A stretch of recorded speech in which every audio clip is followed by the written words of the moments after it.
41 రోజులు ఎంతో నిష్టగా భక్తిలో మునిగి అమ్మను కొలుసుకుర్రు.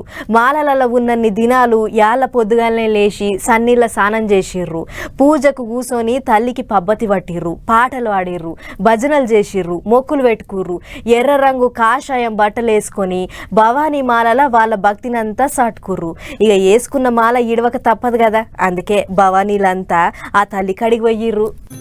భవానీలంతా బెజవాడ దుర్గమ్మ దర్శనానికి లైన్లు కట్టిర్రు. 41 రోజుల సంధి దీక్ష పట్టినోళ్ళంతా కొండకొచ్చి అమ్మను గుండెల నిండా కొలుచుకుర్రు. ఇక మాల తీసే సమయం వచ్చిందని భవానీలంతా ఇరుముడి కట్టి అమ్మకాడికి వచ్చిర్రు.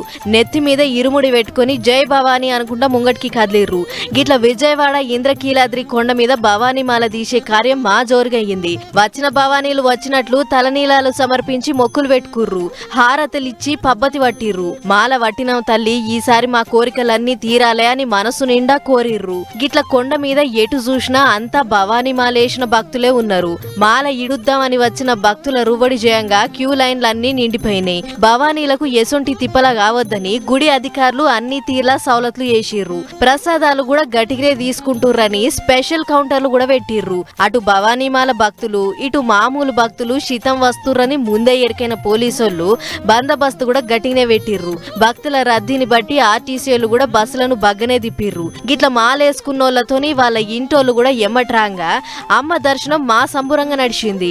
అయితే నవంబర్ ఇంకా డిసెంబర్ నెల నడమ భవానీ మాల వేసుకుంటారు భక్తులు. అట్లా గీ మాలేస్తే వాంట్లో ఉన్న చెడు బుద్ధులన్నీ పోయి మంచి బుద్ధులు వస్తాయి, సరైన తోవల పడతారు, చేస్తున్న పని మీద శ్రద్ధ పెడతారని ఎప్పటి నుంచో ఉన్న నమ్మకమాట. అందుకే ప్రతేడు నవంబర్ నెల రాగానే ఎర్ర కాషాయం రంగులుండే బట్టలేసి భవానీ మాల పడుతుంటారు భక్తులు.